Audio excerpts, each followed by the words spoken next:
Hey.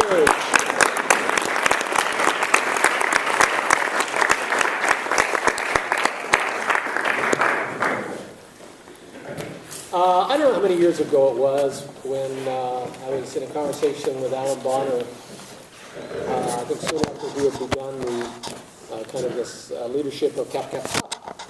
You know how many years ago that was, Craig? I don't know. No, neither. Over 10. Yeah. Anyway, so he was very interested. He was talking to me and saying, and I can't remember where we were even discussing it. And he said, well, tell me what you think of the organization, and because we have a chapter at Colorado, and I depend upon those people a lot, and they're of great service to the University of Colorado Band Program. It's a national honorary band fraternity, and there's a publication called The Podium. And my comment to Allan at the time was, the students are great. Most of the students who are in that group are from the marching band, not from the concert groups. And I feel that, and he said, well, why do you think that is? I said, well, I don't think there's a lot that's done from the national office that encourages students to grow as artists as much as it encourages them to participate as members of the band program. And he said, well, what do you mean? And I said, well, if part of what we do as educators of collegiate musicians is to inspire their journey and to deepen their understanding of music, I think that Kappa Kappa Psi, if it's an honorary band fraternity, should be encouraging that as well. Made sense to me. And he said, great idea, why don't you write an article for the Podium? So I was stuck, right? I'd really done it. I couldn't say, no, I don't want to, and I couldn't say, well, it doesn't need to be done. I mean, I'd just done that, so I decided, okay. So I went back and I tried to decide how I was going to approach this, because I didn't want to diminish or demean anything about those people whose passion for band is not their full-time passion, because we need people who love music just because they like to come in and do it. I mean, they need people who want to be part of things, and everybody doesn't have to make a lifelong commitment to being an artist in order to be part of a band program, and they shouldn't have to. Having said that, it's good to kind of know that if you're interested in that, there's a path, and kind of know where that path is. So I created this article for the Podium that was published called The Path of the Artist. And you've got it, and I'm going to be reading part of it, so forgive me if I read my own writing, but it was just so well written. But it says exactly what I intended it to say, and I've tweaked it a little bit since then. So I tried to think of our band program, and I tried to think of the programs as I've gone around the country, and not just collegiate, but high school as well, because I think that we're all responsible for the journey. And I mean, wherever they start, they begin the journey, and when they get to you, they're continuing the journey, and when they get to me, they're continuing the journey, and hopefully they'll have whatever skills or whatever inspiration will help them continue the journey when they leave, whatever that journey is. And that journey might be to have an experience in a community band that's a great community band where they can keep playing and they can keep making music and do something else for a career. Or it might be that their career is to be a music teacher, and that they're looking for ways to gain inspiration in their lives and in their teaching. So I always put this burden of responsibility on myself. The only one who does it more than I do is Craig Kirchhoff. Because once I agree to do something, I feel like, okay, if I'm going to do this, then I really want to do it to the best of my ability. So at any rate, this is what I created, and it's this aspect of what I consider the 4 levels of commitment to band programs. And the most common level is that of the participant. And for the purpose of this seminar, I not only want to talk about it from the level of the player, but also let's think about conductors as well as we're dealing with this, okay? Because I think there are different levels of commitment on the part of music teachers and the part of conductors. And I think there are some people who teach because they love students. There are other people who teach because they love music. There are some people who teach because they want students to learn about music. And there are some people who teach because they consider themselves artists and they want students who are in their music programs to grow as artists as well. And all those people are doing the work the way that they love it themselves. And I'm not demeaning anything, but I think that there are opportunities for us all to consider what our path is and how we want to deal with it. So anyway, the common level of commitment is that of the participant. And I think the music participant enjoys the experience of getting together. I think there are band directors that enjoy the experience of getting together. I love my kids because they always get together in my band room. You know, there's a great society. Students love band. We do trips. We just did Disneyland. There are things about the program that make it a social opportunity. And the students get together, and music is what they do when they're together, but they're in together because of the way it feels to be part of the band. Their friends are in band. They like the spirit of it. They like music that has a great beat. They like coming in and learning their parts in the rehearsal. And I think there are some conductors who learn their scores in rehearsal, by the way. And basically, it's an experience that's about society. And I think that it's really important that students feel that there's a safe environment that they can be in, and a place where they can be with their friends. And I told you how important I think friends are earlier. But I think that that's the common level. The common level of commitment is that of what I would call the participant. And I think when people move away from just the participant, that they really begin on the journey of the artist. Because the next one is where they start falling in love with their instrument, the player. And the player starts being a person who, you know, starts sounding pretty good on their instrument. And so they like practicing the licks that sound really good. So they like playing, if you're a trumpet player, you like playing a little higher. You know, if you're a woodwind player, you like playing a little faster. If you're a percussionist, you like playing a little louder. You know, I mean, you like being able to start dealing with the technique that gives you the opportunities to explore things that you might not explore if you're just a participant who's kind of the go-to section member, but not the soloist. The player likes being a soloist. The player likes being a person who gets to play great parts. In fact, the player judges whether a piece of music is good or not based upon their part. If they have a great part, it's a great piece of music. And if they have a terrible part, it's a terrible piece of music. So for a trumpet player, Mozart symphonies are terrible pieces of music, right? Because there just is not a great trumpet part in that. And because they're a player, they want to play. And they'll get to rehearsals a little bit early because they want people to kind of hear them. They'll play a little bit louder than the people around them because they want to be heard. And they, you know, there's a kind of an attitude there. And that's the player. And that's great because you have to kind of fall in love with your instrument at some point before you kind of learn to share it with other people. And I think from a conductor standpoint, there are people who just love to conduct. And it doesn't matter what the group sounds like, as long as they look good, right? So they'll practice their moves, and they'll practice, you know, and they'll look great, so that no matter what, they've got all the technique to be able to kind of look like Von Karajan or Simon Rattle or Carlos Kleiber, you know, while their group is not looking at them. And they work on that. They get excited about conducting. The third level, or the next level, is what I call the musician. And the musician is a person who's aware that there are opportunities to collaborate. So the musician can do everything the participant can do, shows up for rehearsals on time, is always there, always dependable. Has the player's skills, has already, you know, kind of developed the ability to do a lot of things on the instrument, but now uses those in service of collaboration.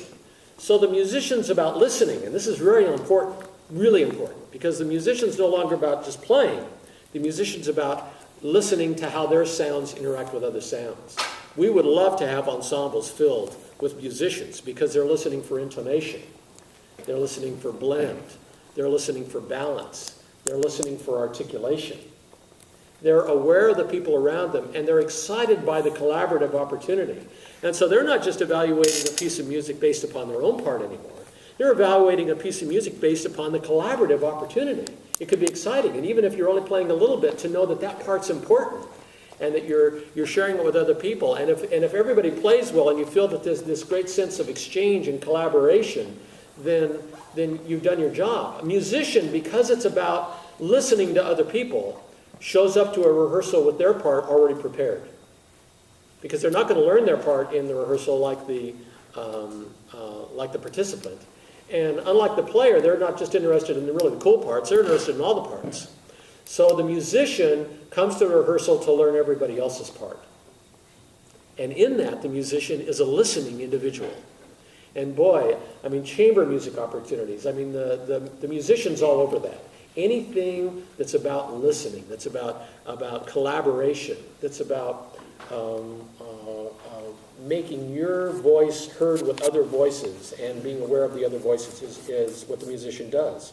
From the conductor's standpoint, what would the musician be like? The musician conductor, the listener. From the conductor's viewpoint? Yeah. The musician is in tune before the first note's begun. Okay. Can conductors be collaborators? Oh yeah, absolutely. The conductor can be a listener. If the first conductor is the one that just wants to set the next trip and is interested in students just having a positive experience in the band room, and the player conductor is the one who's interested in showing off their skills, which might also include that's a right note, that's a wrong note.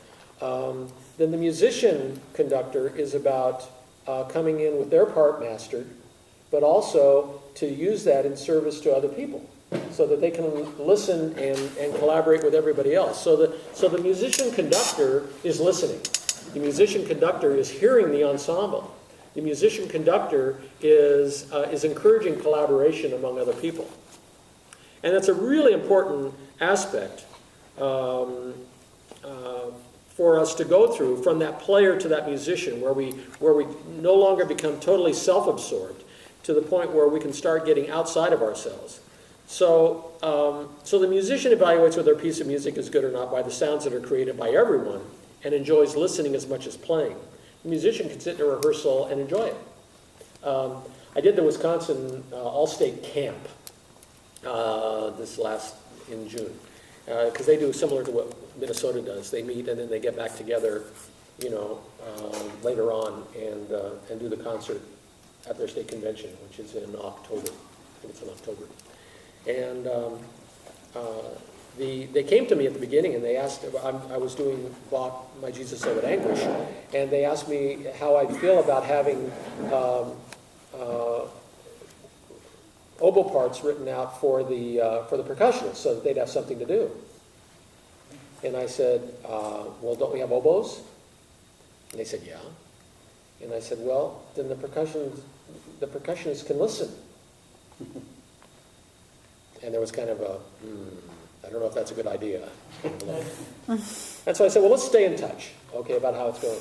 And so there was a sectional coach for each of the sections. And so after the first day that I was there, I asked him how it's going. He said, it's amazing. He said that after the first rehearsal, when he asked him how it was going, they were all talking about the piece they weren't playing on and what was going on in the ensemble and how much they were getting from it.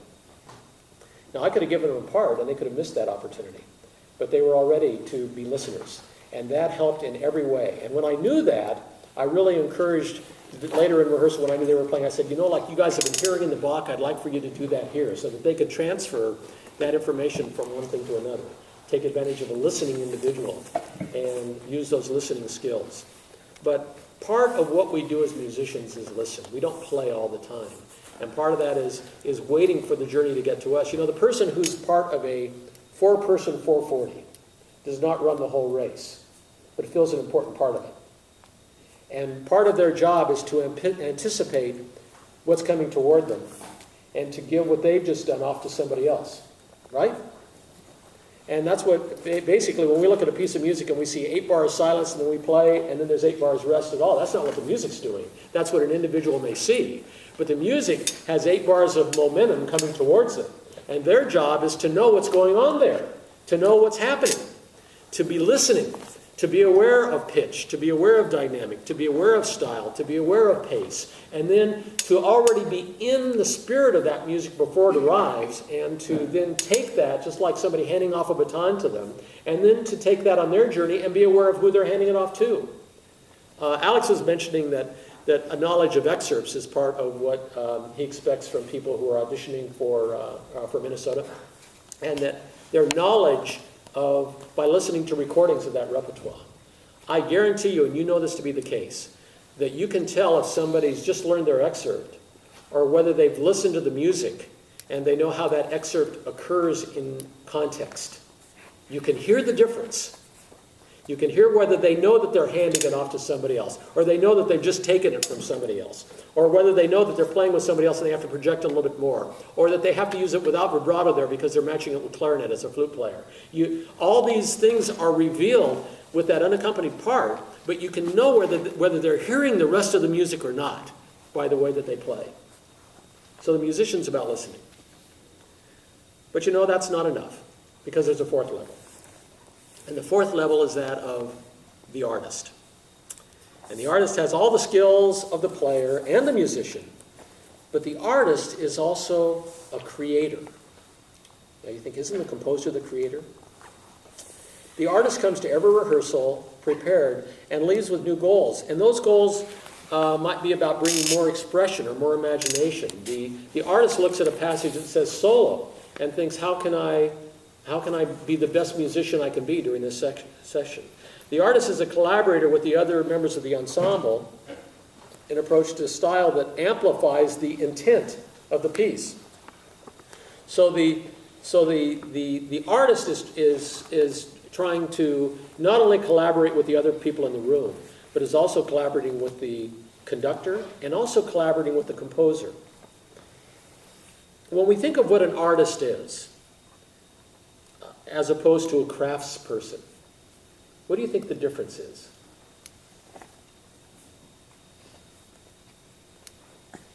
Okay, let me give you an example. Somebody creates a sculpture, and then somebody goes and sees that sculpture and creates one just like it. Is that person an artist?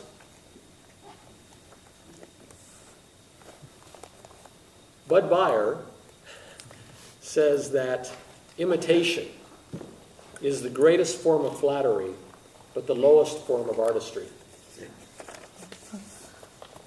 Because the creator is the one who's the artist. There has to be imagination. And that imagination is fueled by opportunity. Frank Kelly will give somebody an opportunity. The beginning of Sanctuary is an opportunity for an artist, performer. Isn't it, Frank? And boy, I mean, even though I may have a point of view and you may have a point of view about what that is, there may be another point of view is out there based upon that artist performer. And you take a student who's on that path of the artist, who sees this as an opportunity. And usually what they say, what you want, I say, I want to hear what you want first. And then let's go from there. And I might say, boy, I love what you're doing here. Could you amplify that a little bit more? Or this is great. And I'll ask the students questions a lot about what they're hearing and how they can bring their own imagination to it. And we'll talk about how to serve the composer. But the artist evaluates whether a piece of music is good or not by how it is composed and what it expresses. The artist has the potential, and think of this in terms of conducting as well. The artist has the potential to elevate the listener's perception of an average piece through an extraordinary performance. Ever heard of that happening? It's why composers love to have spectacular ensembles record their music for the publishers to set it out with, right? Because, man, when you hear the University of Minnesota playing it, it sounds like a great piece of music. Doesn't it? Because regardless of what the piece of music is, and it doesn't mean that it isn't artistic, it just means that the artist has the potential to elevate the listener's perception of an average piece through an extraordinary performance. The artist loves music because music fuels his or her soul. There's a connection with the inside. The participant is about society. The player is about themselves. The musician is about their ears. And the artist is about their soul.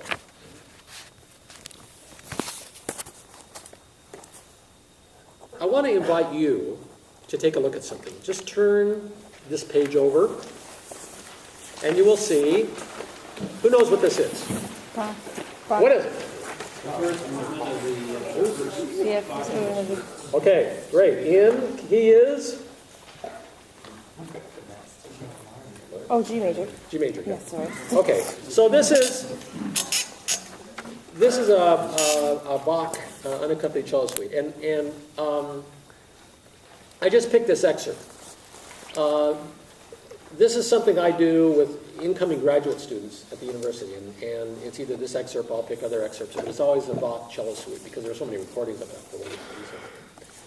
And I have them take a look at a score like this and imagine what it would sound like if they played it. So right now I want you to imagine what this would sound like if you played it.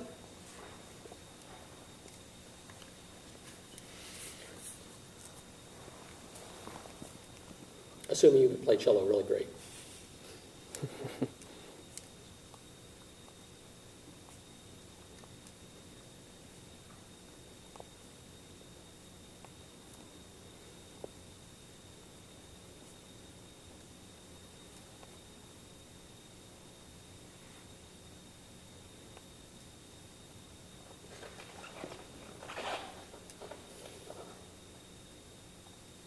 Then, what I have them do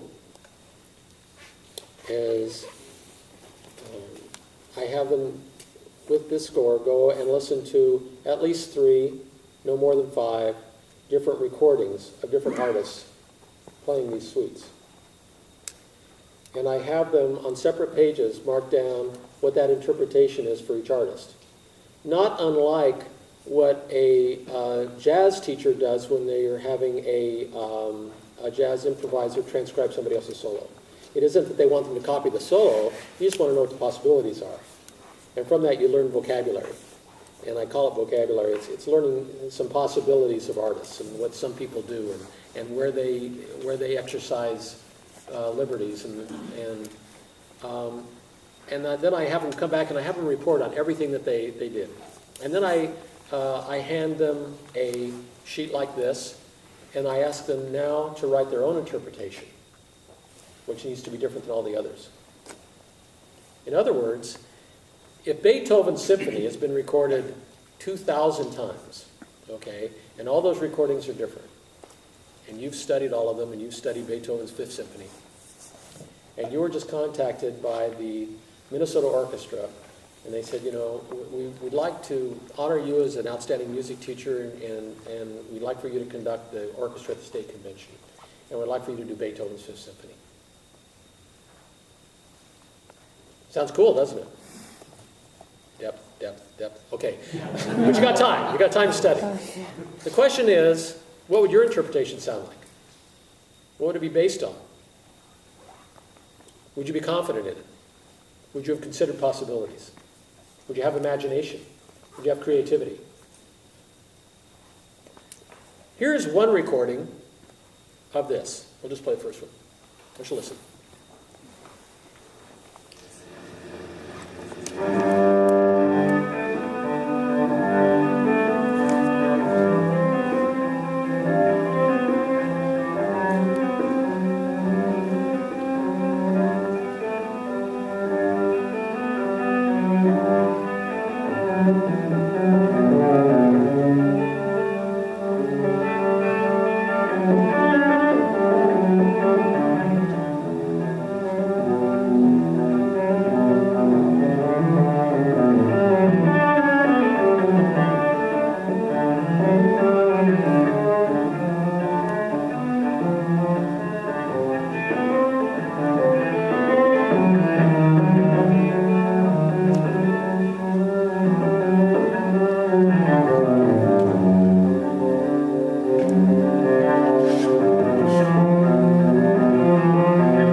Just like you imagined it, right? That was Casals. And Pablo Casals spent most of his life getting up in the morning playing the Bach and Company cello suites. That's how he started each day. And in his 80s, he was asked by someone, Maestro, why is it that every day you get up and you play the same pieces, the Bach and Company cello suites? You've been doing it for years and years and years and years and years and years. He said, because I'm getting better. His idea was that there was no limit to what the artistic opportunity was. There was only limit to his artistic understanding. And that he respected these pieces so much and the opportunity for him that he almost measured his own growth as an artist by his collaboration with this music. And it was just part of his daily routine, is to reconnect with this musical DNA that was part of him his whole life. Rostropovich, another great cellist, wrote in the program notes for his recordings of the Bach and Company cello suites that when he was asked to do those, he didn't want to do it. And the reason he didn't want to do it is because of Casals' recording. And to him, there could not be a better recording than the Casals recording. And he even recounts on those program notes, saying that when he was a young cellist, that he had been taken to the home of Casals, and Casals played for him, and he didn't even want to play for Casals because he was so taken aback by the beauty and the magnificent way in which Casals connected, and the cello just spoke from the inside out that he couldn't do it. And he said that nobody on earth knows the Bach and Company cello suites more than Casals. This is all Rostropovich on the program notes for his CD about his performance of that. So of course, with that tribute, you'd certainly expect the DNA of Casals to be in Rostropovich's performance. There it is.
is one of those people right and one of them wrong?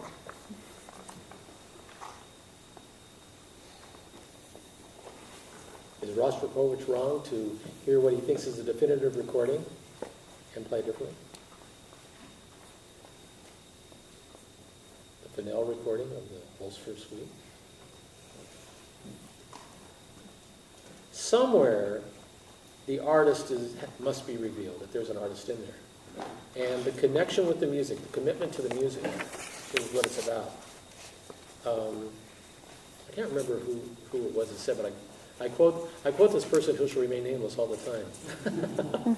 So but I want you to know it's not an original quote of mine, and that is that an interpretation is what everyone else does.